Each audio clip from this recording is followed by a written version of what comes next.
Everybody, are we recording? Okay. Welcome, everyone. I'm Holly Homehart. Welcome to Messy Conversations. Today, we have a beautiful conversation with Dr. Sapana Doshi on embodiment spaces and centered around people of the global majority, also known as BIPOC spaces. Sapana and I have danced together several times, and Dr. Sapana Doshi, is a mind-body teacher committed to healing and justice, liberation from the personal self to the global. Her work bridges many worlds, and from academia, activism, meditation, and dance, body, and spirit.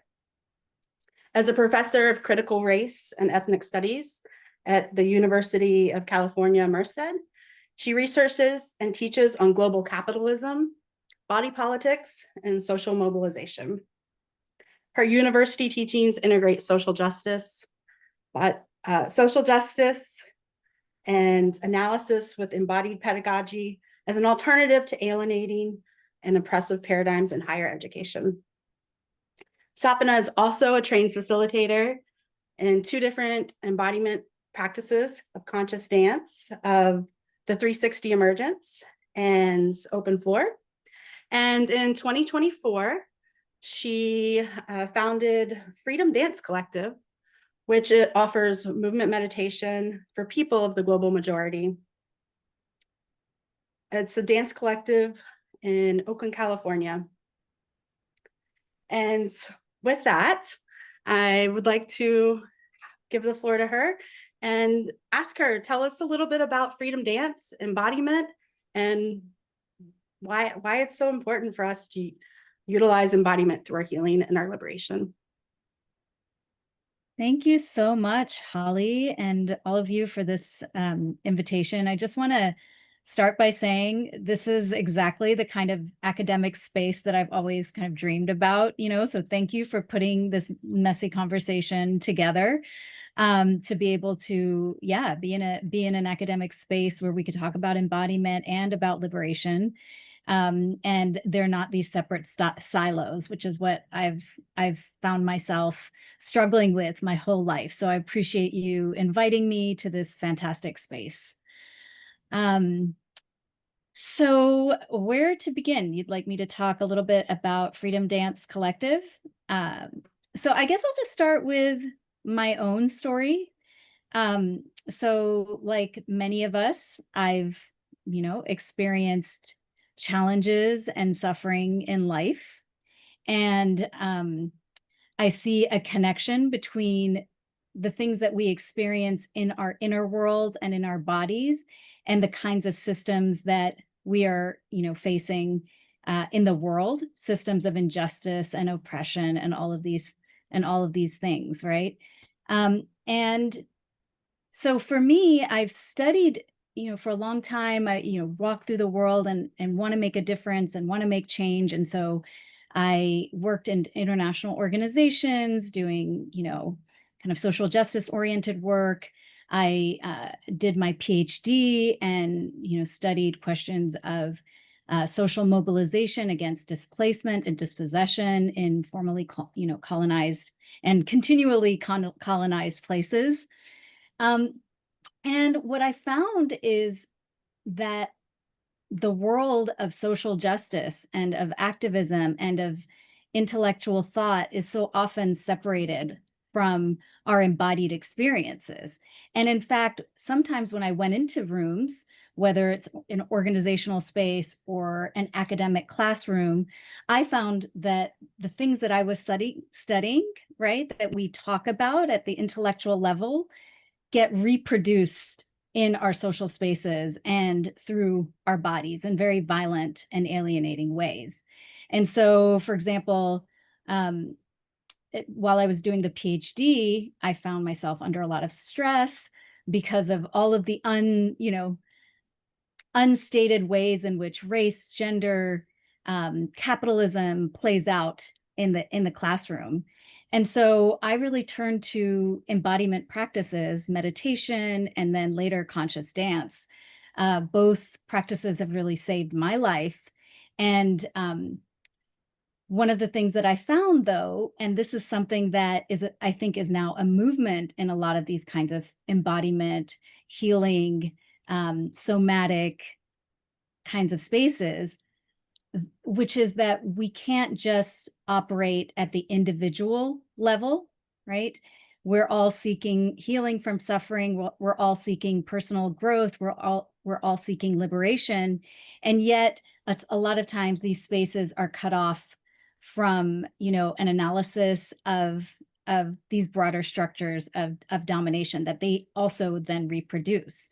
And so as I was moving through my career and really needing these healing spaces, I would go to, for example, as I was going up for tenure, I would go to my local conscious dance community at least, 1 to 3 times a week to be able to move through all the toxicity that I was experiencing on a daily basis.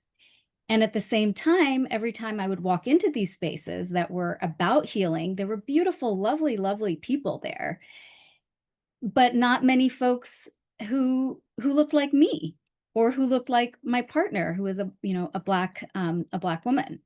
And so we would sometimes joke and say we brought our own diversity, into the space. But the truth of the matter was, it wasn't about whether they were folks that were good folks or not.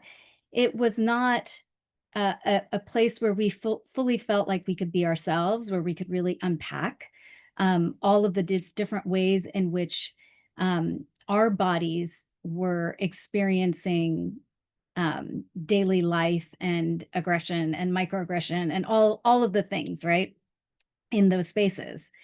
And so it was really a dream of mine to be able to create a space for people, what I'm calling, and what a lot of folks are starting to call, people of the global majority, right? Which is another term, Black, Indigenous, people of color communities.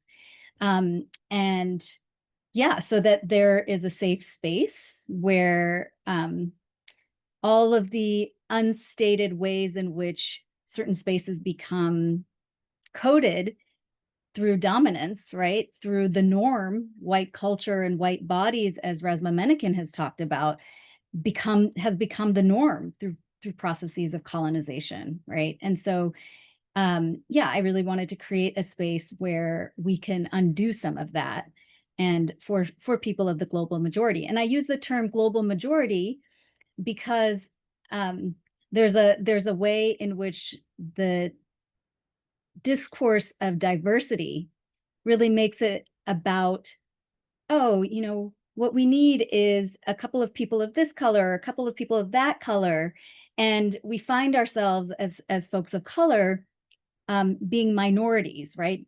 Minoritized within particular spaces. But the truth of the matter is that we make up the global majority, right? And so sort of tapping into that sense of connectedness is empowering. And so that's a little bit on the terminology there. And I'll stop and you can continue to ask me questions. Thank you. Yeah. And what that brings up to me is, again, one of the first times we met, speaking from a place of my own learning and vulnerability, is we were working in a workshop where we were working with the wheel of power and privilege. And Sapana, I believe, raised her hand and said, wait, we need our own space for the people of color. And what went on in my body, again, this is my unlearning, was, wait, what is that? Are we separating? And it was just this really important moment in my unlearning to understand what it means to have a safe space.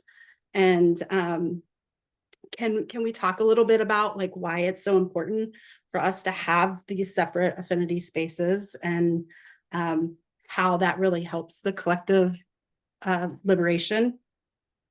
Yeah, absolutely. Absolutely.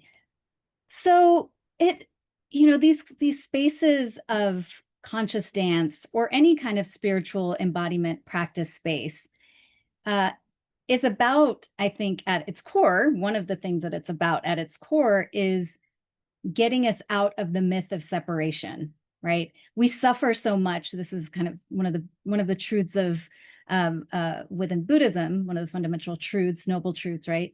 Is this idea of, I'm separate from you, and that causes a lot of suffering, right? We operate as if we're these individualized egos, and it's all about me, and we don't realize how we are actually all connected and we all affect each other. And so it's wonderful to have these kinds of spaces where we can feel that lack of separation and that interconnectedness. And at the same time, it's kind of a paradox that in order to really fully become connected and out of the myth of separation, we have to actually separate. And we have to create spaces for folks who are coming from backgrounds that their experience is actually not actually represented within the whole, or they're experiencing domination or oppression or marginalization, right? And so what we don't want is to become part of a whole that is homogenizing, that is not respecting of difference. And we can kind of see in our world today, that's what we call fascism, right? In so many parts of our world, we're seeing a movement where there is a demand to be a part of something. And that part and that being that a part of that something is one is full of violence and domination. And so until we actually address some of those, fundamental structures, we kind of have to separate, because we're all walking around, whether we like it or not, having the imprint of those cultures and logics of domination on our own body. And it requires safe spaces, separate spaces, where that isn't constantly being reproduced without even our wanting it or knowing it, to be able to unlearn it for all of us and embody something new. Yeah, I think also one of the things we talked about is how when we actually can be in our bodies and what can emerge when we're so affected by our surroundings. Mm-hmm. And the idea of, we use the words, diversity and inclusion, and really like how that can be damaging. And we don't need certain people. We don't need like a patchwork of everything. What we actually need is liberation for those, so that we can be liberated together. And do you want to speak a little more about how the diversity inclusion piece that you expanded on when we initially talked? Absolutely. Yeah. So this may be a little controversial, but I am not a fan of diversity, equity, and inclusion the way that we talk about it right now. And not in the way that our current government is actually attacking it. And I don't mean it obviously in that way. But I think that obviously we want our spaces to be diverse. Obviously, we want inclusion. Obviously, we want there to be equity among the different people in our organizations and our institutions, right? So that's not in question.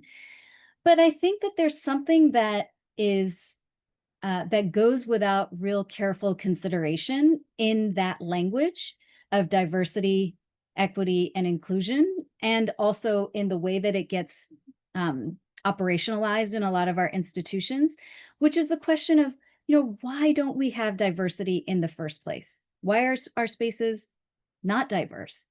Why is there inequity, right? Why are certain groups not included in decision-making processes and only included in certain ways, like through labor, right?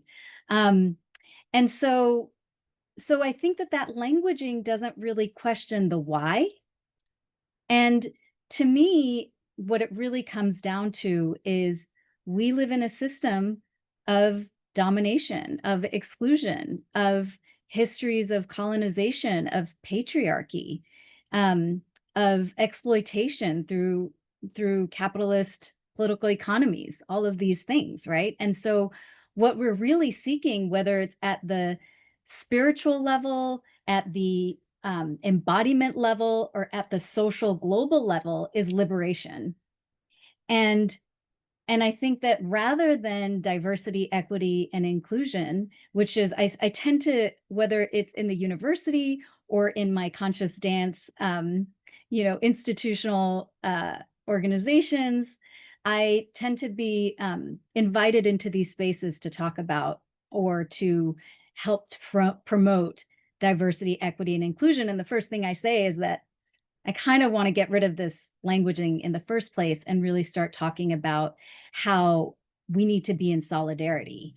And that my liberation as a queer, South Asian American woman, right, cannot be separate from your liberation, Holly, or, my Black colleague at Open Floor International, or my, XYZ, that all of our liberation is actually interconnected. These systems are meant to divide us and to create inclusion by putting others down, whether it's through gender or through, sexuality or any number of, right, race, in all of the different ways. And so to me, we need a whole new framework that DEI doesn't really address, even though, some of the tenets are something that we really want.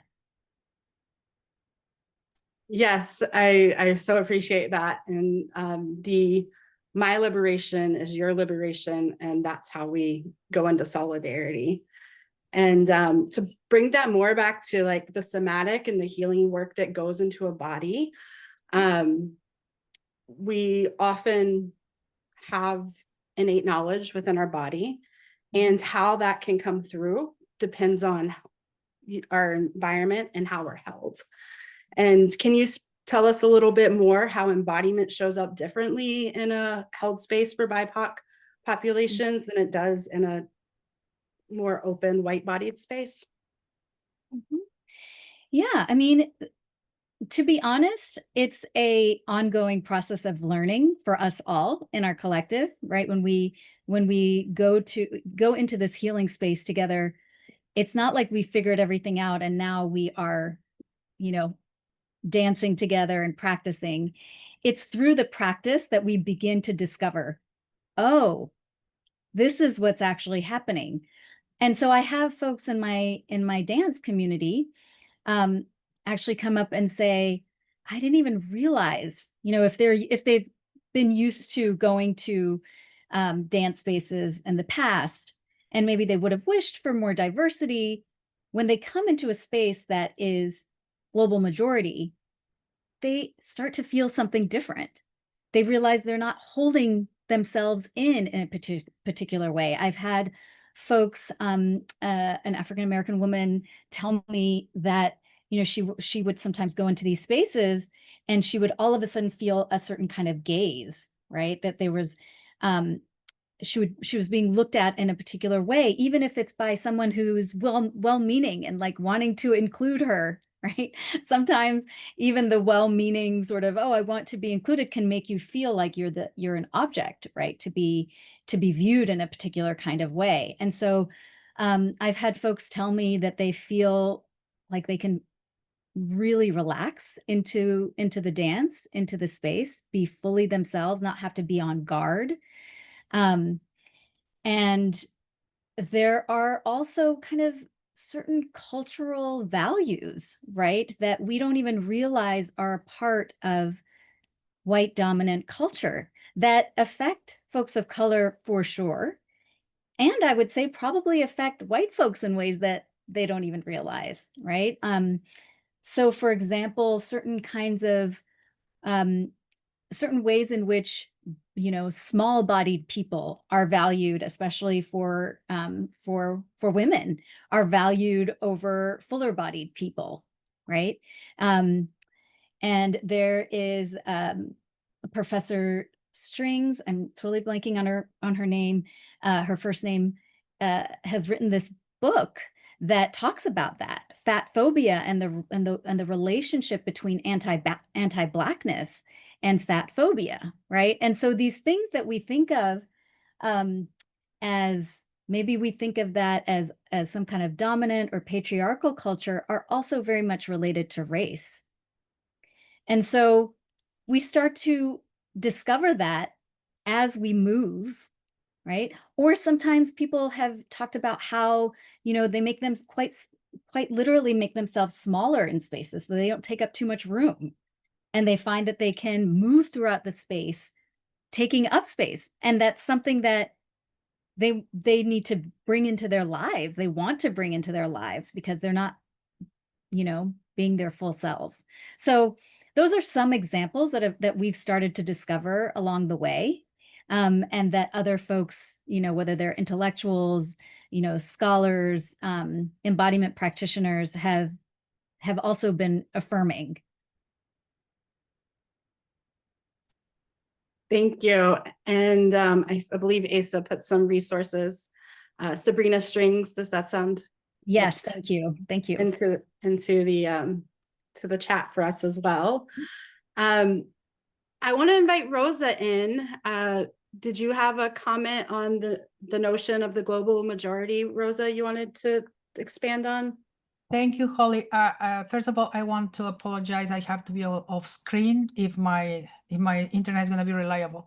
So, Sapana, Dr. Doshi, great framework, and I say great because it feels pretty inclusive. It feels pretty thought through, and then putting these ideas above and beyond this commonplace of performative approaches to identity and power and those struggles. So I think you're on the other side of things. I really respect that so much.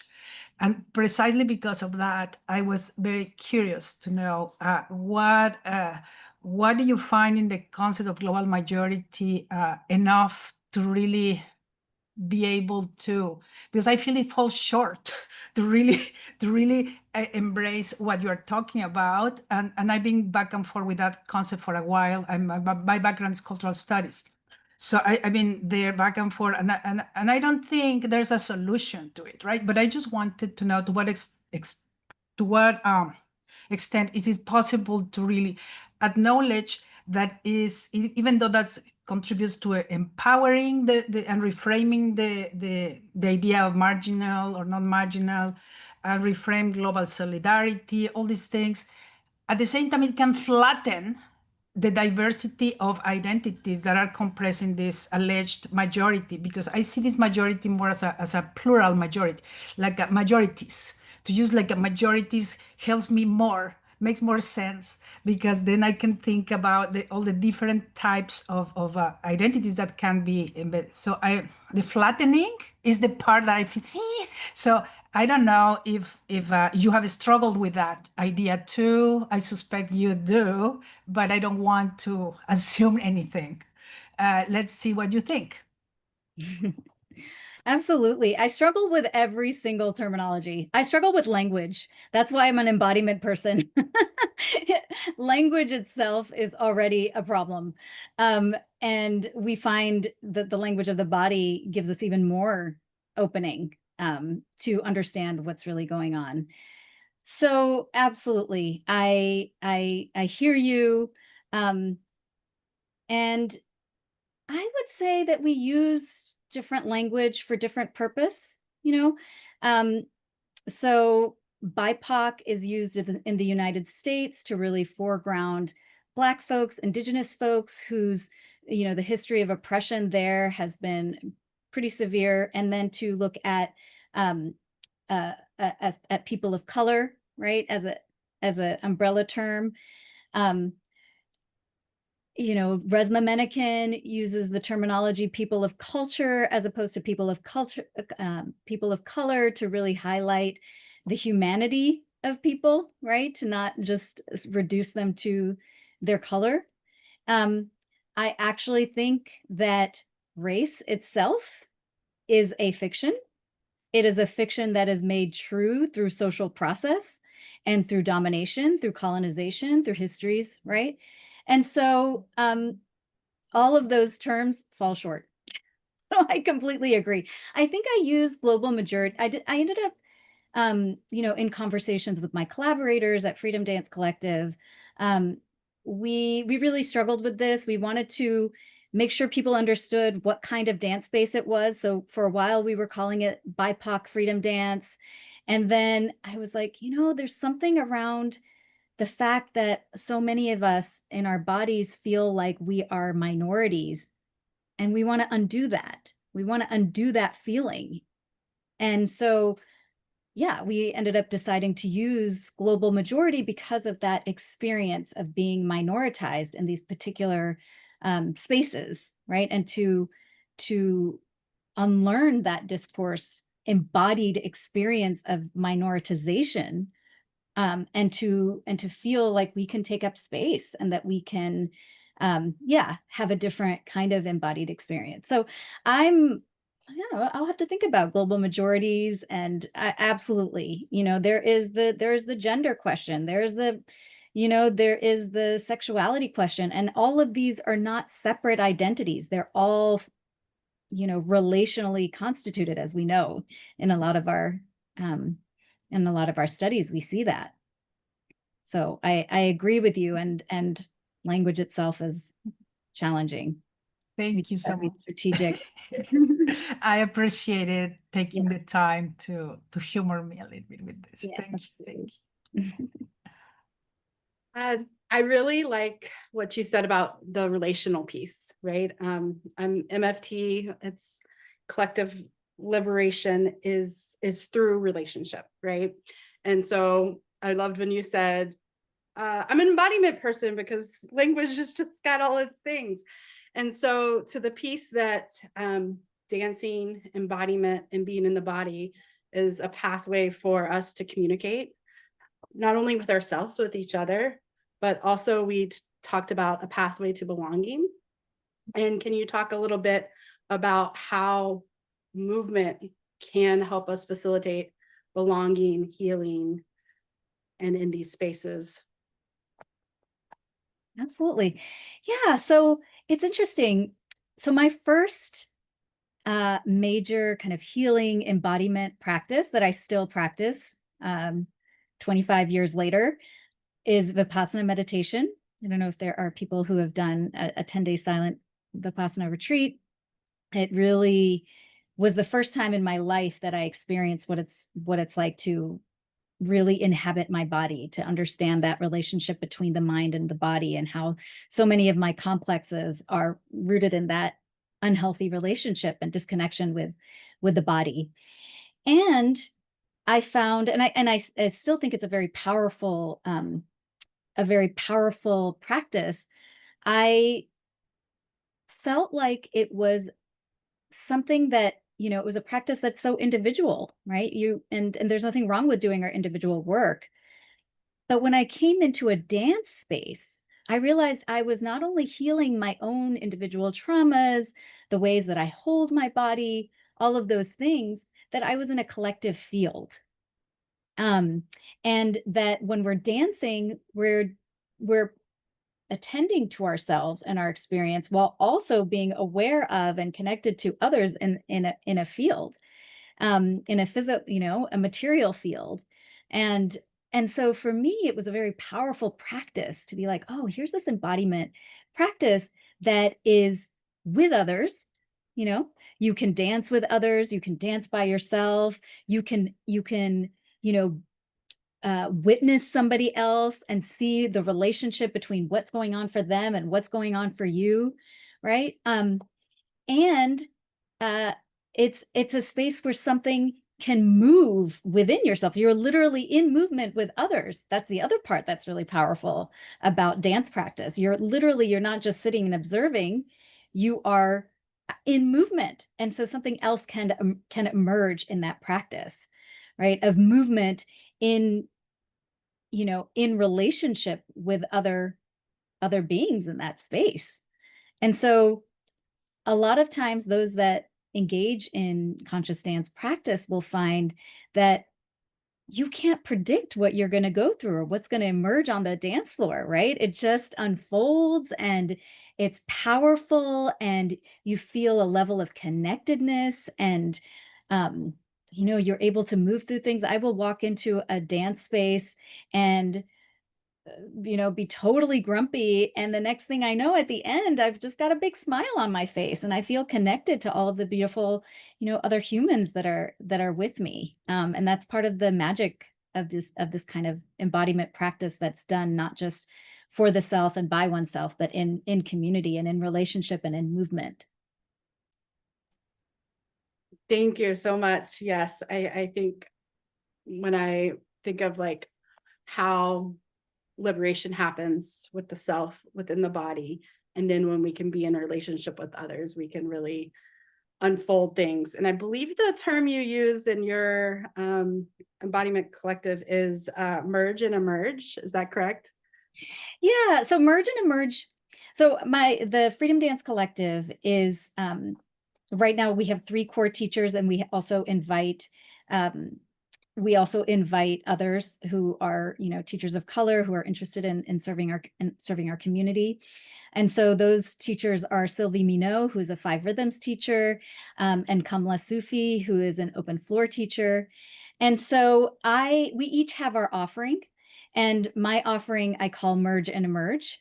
And it's within it's a container that's of the 360 emergence. I also bring in other kinds of embodiment technologies as well as worldviews. And so merge and emerge really gets to that paradox that we were talking about before, of how do we create oneness without becoming part of a culture of homogenizing dominance, right? So that's where merge and emerge comes in, where we can merge in this space that is for people of the global majority, majorities, right? BIPOC, and emerge into something new that isn't marked by these cultures of domination, of exclusion, of colonization, etc. Yeah. Thank you. Yeah. And I think we have a hand. Is it Dr. Stephanie is fine. Thank you. Thank you so much. Dr. Doshi, I just felt I'm so enjoying listening to you, and I so appreciate my colleagues for bringing you, and Holly for facilitating. I've danced all my life, from in the alley as a child, high school, college, which was at a predominantly white institution. So that experience, you named many of the things of how I experienced. But it wasn't until I joined a liturgical dance ministry at my church, where first I had to try to figure out if I could move for the Lord versus moving a performative space. So once I figured out how does that feel, that's a whole nother messy conversation, right? But everything that you described is what I experienced ministering in dance with intergenerational Black women, to heal, to encourage, to affirm. Every life challenge that I can think about that I've experienced over the last 20 years has been addressed in that space. So before we get to Sunday morning or events or whatever we're doing, it is that Wednesday night time of prayer and embrace and unspoken words and just movement that has brought my healing. And so I just appreciate you naming that, even through a more sophisticated lens, and how folks in your discipline are able to give some context to that, because the only thing I could express is that my calendar, no matter what, on Wednesday night is blocked. Like, anybody that has been in my orbit knows, oh yeah, you got dance on that. And they just said like dance. And I'm like, no, you just don't understand the deepness and the necessity for me to get there, even if it's not what I need, but being able to show up for someone else. and people walk in and immediately you can say, okay, nope, scratch whatever we're doing. We need to attend to this. And the freedom that we experience as a result of that is unmatched. So thank you for naming that and for creating those spaces. Absolutely. I think you said it really well. And a lot of our dance spaces, people call it dance church. It is prayer. It is going beyond our individual selves. There's something that emerges that is so much bigger than us, right? And that we can call God, we can call spirit, we call all of those things. And this is also, something that communities of culture, whether it's African American or South Asian, or, this is not new.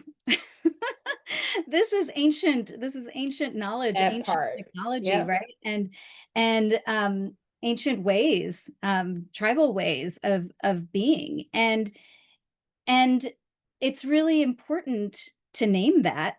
And there are some times where it's because of our dominant culture. Oh, there's this idea of you have to know the right steps and that you have to do it in a particular way. But freestyle dance and the wisdom that comes from our bodies, that is a very ancient wisdom tradition.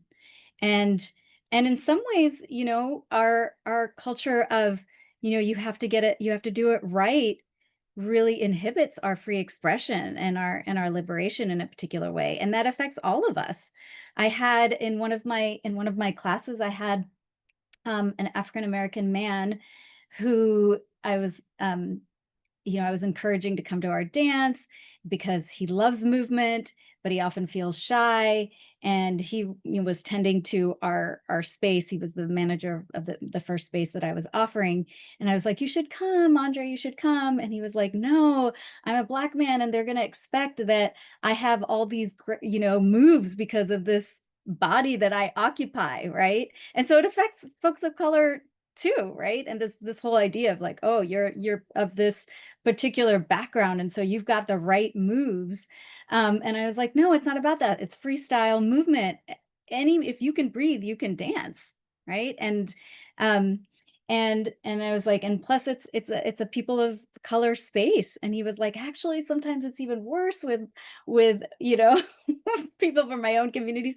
So the importance of having like a freestyle dance space, right? Where you don't have to perform exactly the way that you're saying. You don't have to get any moves right. You can actually have the spirit move you and your body, is just, I think there's nothing like it. And there's so much potential in what's possible when we, I almost feel like I've brought embodiment practice and a little bit of movement, I'm starting to a little bit into my university classroom, because I feel like if we can be more in our bodies, like what would be the possibility for education?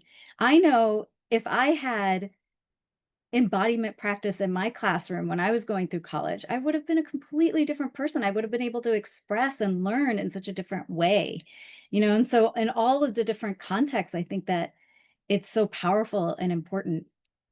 And that's why I'm, trying to bring it in wherever I go. Yeah. Thank you, Sapana.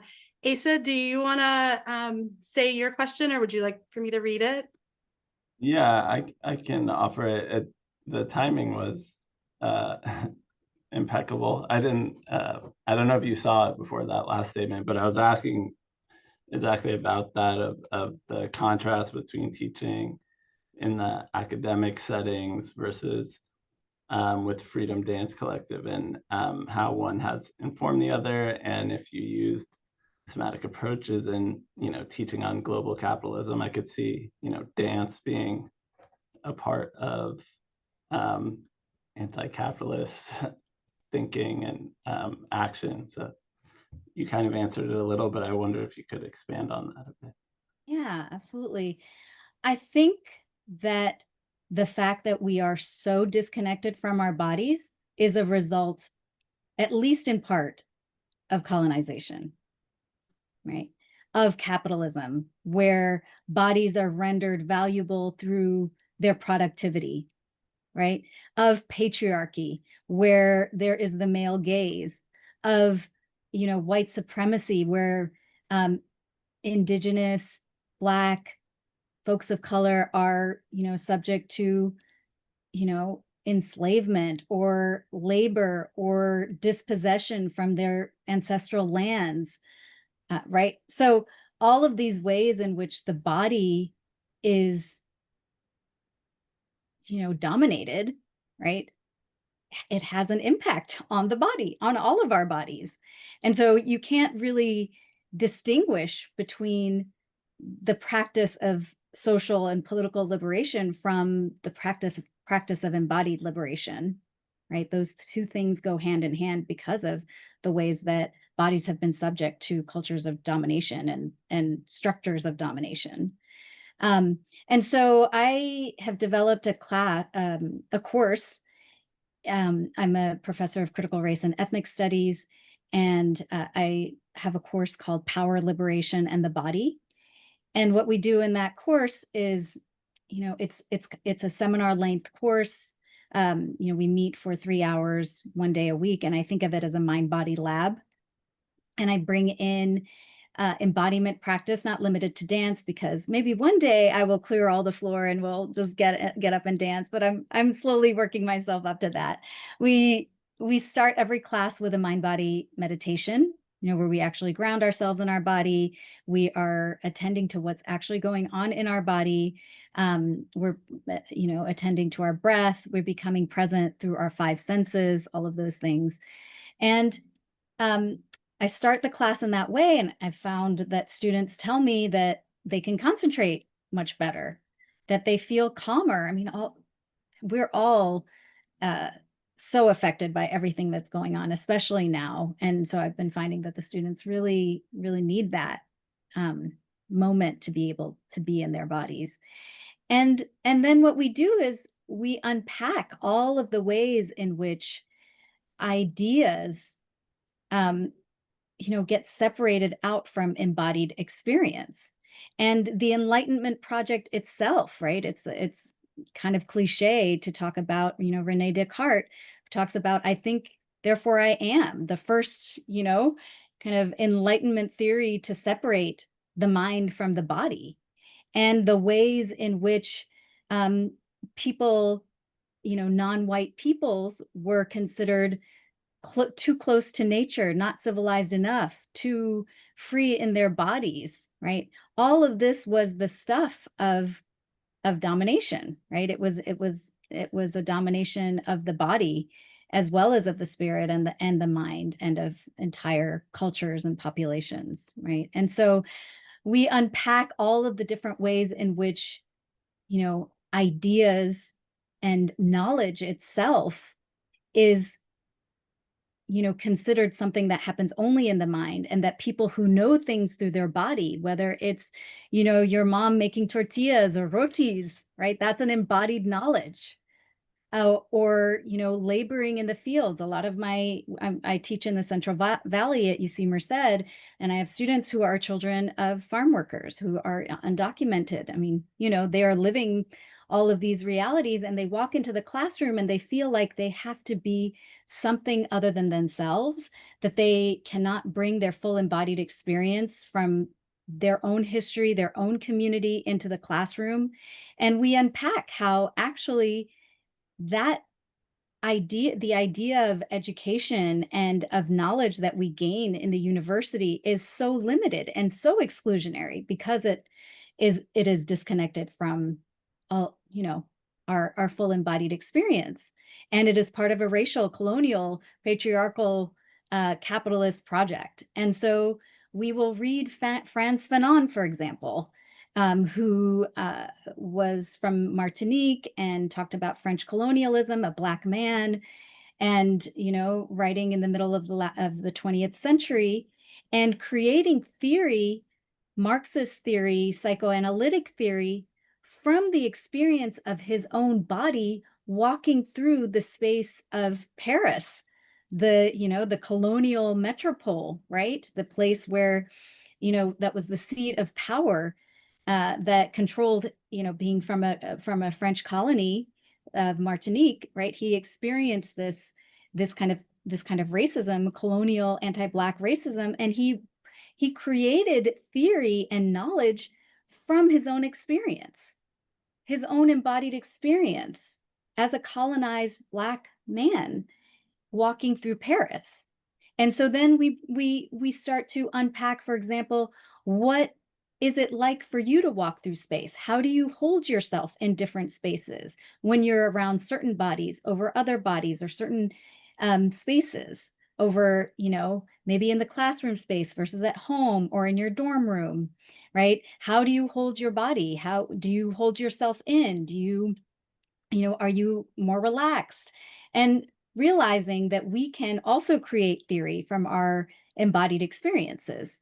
And so the semester goes like that. We read Gloria Anzaldúa, who also, created theory from her embodied experience as a Chicana lesbian, or Audre Lorde, or Resmaa Menakem, or, all of these folks that don't see a separation between embodied experience and social justice and social liberation, and knowledge production, right? These are false separations.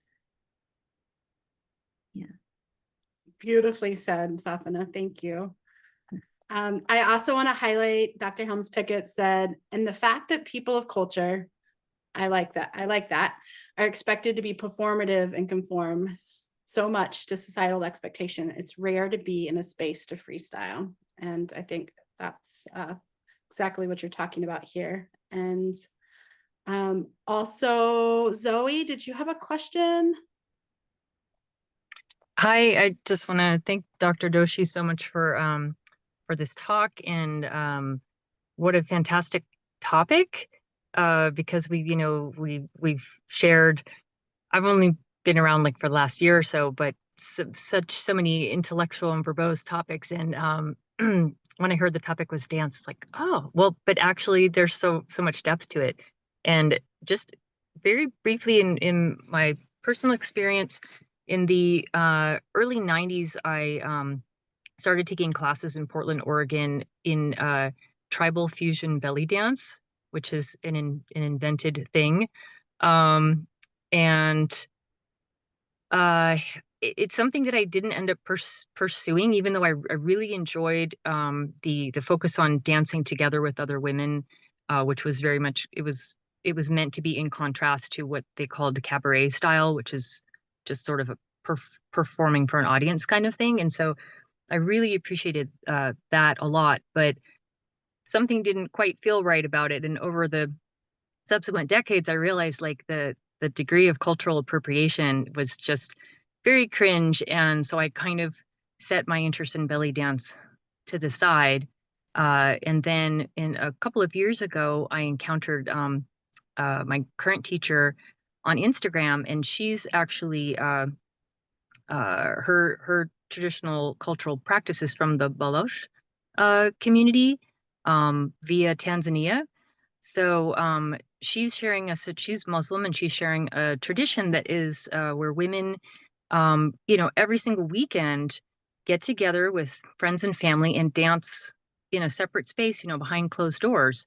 And they apparently get down, and, women of all ages are doing splits and all kinds of things, but it's a private thing. It's not meant for performance. And it's something that she really wanted to find a way to share with the world. And what she's created is a space that's very much about sharing that cultural tradition as a cultural tradition. So it's not about learning specific techniques to then perform, which is fine for its own thing, but for what we're experiencing with her is just an amazing opportunity to participate in that. And I really appreciate, it's not the only space like this I've been in, but a space that is predominantly folks from the global majority.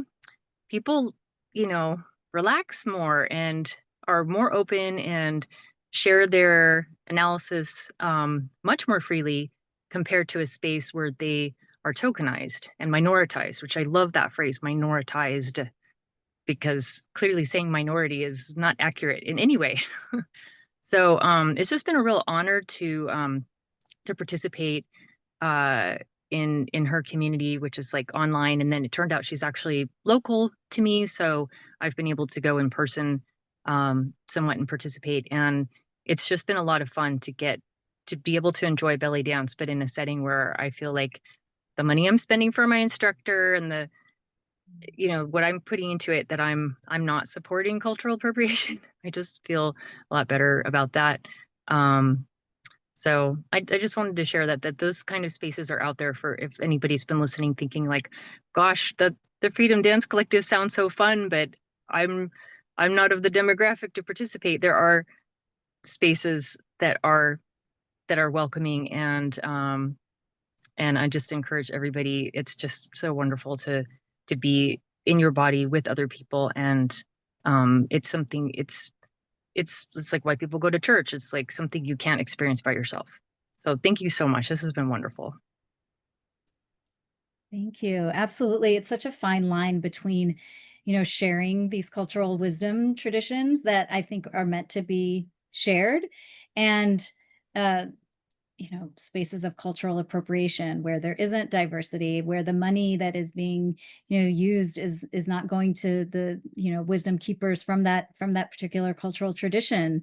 You know, I feel like my own culture of that commodification and appropriation of yoga, for example, has happened over a long period of time, and as I was growing up, I remember being really allergic to anything that was, you know, yoga, meditation, anything that felt like it was white people explaining something to me about my culture, and that, you know, and you know, obviously, I'm so grateful for all of those traditions, and it's a struggle for sure to find the right ways to be able to share knowledge, and I appreciate your being you know, self-reflective about that, and not everyone is, and you know, we definitely need more of that. And I also want to say something when this is in relation to the conversation around the global majorities. One of the things that is a learning for us, right, is that, you know, white supremacy, colonization, all of those things would have it be so that there is this unified idea of white, and then this blob of otherness that might have different shades of color.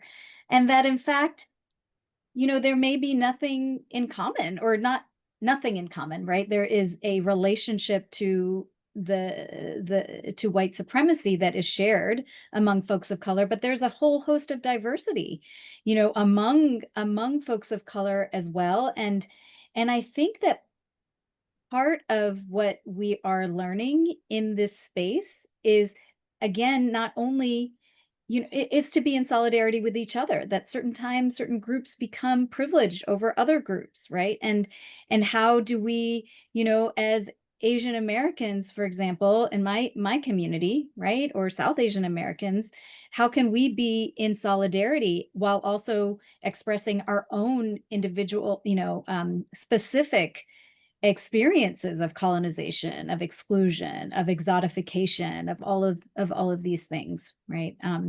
And I think that is important and very powerful when we can do that in collectivity and in our bodies. Thank you so much for that. I also wanted to loop in the conversation around multiple spaces. We are getting close to time. We're welcome to stay on and continue to ask questions, but I also did put some resources for other offerings, other people that are doing this type of work. And Sapana, if you want to introduce some of the people that you have so graciously shared with us, and we got their permission to share their information with you. And these things are happening across the country and across the globe. And so there's just a few resources, but I'll turn it over to you. Yeah, I think, you know, in the spirit of solidarity, it's really important to note that I'm, you know, myself and my collaborators and the Freedom Dance Collective, we're not the only ones doing this work. And I'm all about us lifting each other up when we're doing this work. And I would also have to say it would be really wonderful to have, you know, more affinity groups working with white folks to be able to unpack, you know, whiteness actually, which is not working for anyone. You know, there is a relative privilege, but it's really ultimately, if we can see what's happening in our society today, right? We can see how this culture of domination is actually taking all of our freedom away in this country, especially. And so I think that that kind of work is really important and needs to be done in a way that is in the spirit of solidarity. And so, yeah, some of the other folks that are doing this work that are really amazing. There is a Soul Motion dance facilitator by the name of Valerie Shafagrak, who has started an organization called Movement Liberation, and she does dance workshops for BIPOC. There is some of my colleagues from the open floor movement world. Shakea McFarland in Santa Fe has been doing really amazing work and has a dance called Gathering of the Soul.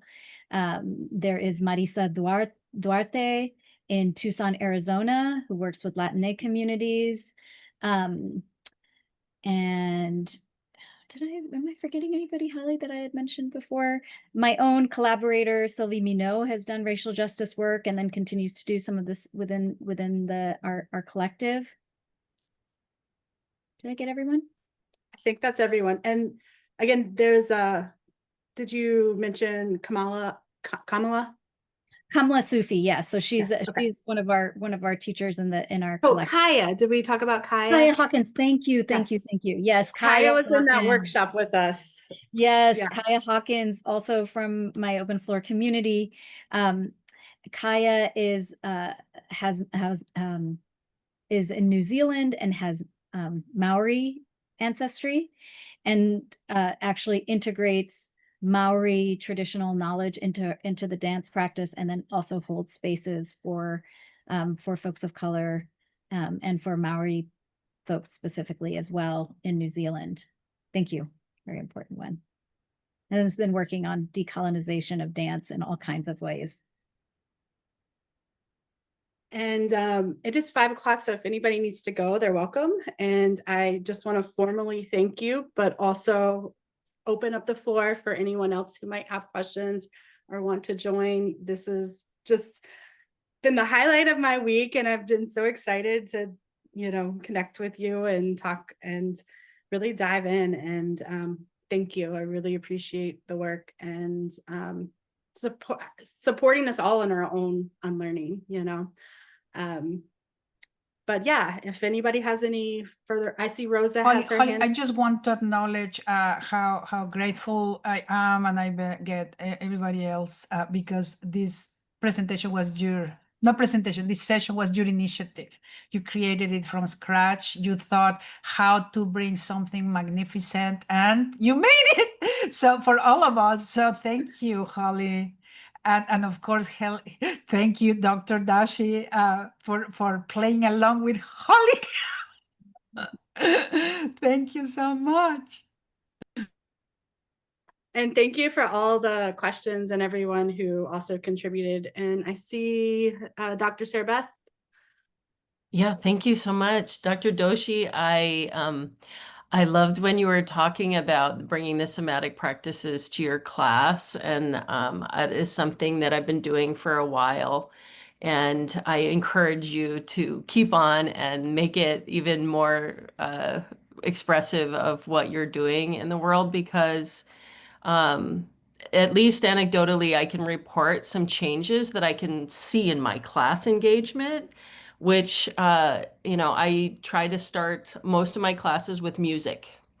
And whether people choose to dance, sometimes I see people dancing, sometimes I just see them bopping along or whatever. And we also try to do a meditative practice at least once during the class and release some of what we're talking about. I teach psychology, and the students are mostly training to be therapists and really think about helping themselves to know their bodies and know the signaling of their bodies, and also to be in spaces with others where they're noticing that. I think is just, it seems so different for most adults. They're not used to it, and it really needs to be a practice. I really appreciate this idea and the way that it provides support for people to really fully express themselves and to notice how much they've held in or held back.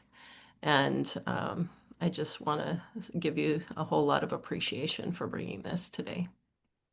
Thank you so much. I would love to share notes someday, Yeah. you know, of how to do it. It feels like we're turning the institution, you know, upside down by doing this. Yes. Well, Right? and even when I heard your Right? apprehension in your voice, just mentioning it, I was like, you know, that seems to be related to when you started talking about the difficulty of these oppressive systems and how hard it can be for us to let go of the old way and join, especially the young people that are so inspiring and bringing so much of this to places like social media, where we don't have to go digging for it anymore. We can really see all the creative ways that people show up with their full selves.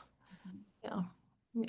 And I, you know, the idea, I will say the idea of bringing white people together for decentering whiteness seems extremely complicated as we gather together as white people. But also, you know, I think what you're talking about is really what we try to do here and inspire here and ask people to think about, just going, how do we go back to our lives, all of us, and bring some piece of what we're talking about as a conversation, as an opening, as a suggestion, or just as something to practice.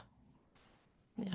That last piece, you know, there are folks that are doing that, right? Like Resmaa Menakem does that, to have affinity groups for white folks to really unpack what has been lost in under whiteness, right? And there hasn't whiteness has not always been there. It was you know, it was invented and then implemented as a project of domination to actually include folks who were dominated by those systems themselves, right? You get a little bit more privilege by being white, but you still have to, you know, you're still not going to be the owner, you know, capitalist class, right? We can look at all kinds of places in history in the United States and around the world where that, you know, that bargain was struck, and part of, you know, undoing it and working with it is really doing that ancestral work. What was lost? What, you know, how am I ongoing, you know, not only privileged by the system, but what have I got to lose? And how can actually ending white supremacy, how is that going to actually liberate not only you know, folks of color who I feel some compassion towards, but also myself. Really feel like the argument, I don't really need to make that argument anymore when we think about the state of our country, especially now, right? Yeah. Yeah, I think there are definitely, we've had groups at Antioch. I mean, this started as one of those, I believe. And we've been going now 5 years. We celebrated the 5 years of continuing this practice. But my comment was more, you know, I think somebody had mentioned the performative aspects can be really problematic. And I think for myself, whether I am in collaboration with people, whether I'm facilitating, whether I'm, you know, serving as a participant in a group like that, one of the real challenges that I see is that for those of us who are learning a new social way of being, of bringing that awareness to social spaces, you know, it is a performance art to practice. And when white people tend to get together, it's harder to have practice because, sometimes we pretend that those microaggressions are so hidden, or we didn't notice them, or it can be hard for people to bring the courage or the bravery to share examples of what they have done in their own lives, and we all can talk about the harm. And that's not a reason for me to think that we shouldn't do it. And it also is, it's a messy conversation in and of itself, but to lead to action and bring the body, it seems like the action moves more quickly. And the research is, especially in my field, is all saying that anytime we integrate movement into this new learning, it's just faster and it sticks with us. So it just seems like a really good idea to bring the movement to the classes. Yeah. Yeah. Thank you. I also want to call to attention Jennifer. Thank you for all your hearts, and Lisa as well. But Jennifer says it's so necessary. Even this conversation was medicine. And yeah, I think for me, bringing my academia, my dance, and my messiness all to the table, this is like where everything intersects. And again, just like part of my unlearning is I had an affinity group and earlier in my grad school program, and we couldn't have these hard conversations. And that's actually what landed me at messy conversations. So I was like, I really know that part of me doing this work is to be able to show up and have these open dialogue conversations from this place of intent and love and like embodiment of my true knowing and in relationship with others. So I just wanted to say thank you. I think movement is medicine, and we do need to have these conversations on how do we do this in a way that's my liberation is your liberation, and we're all moving towards solidarity.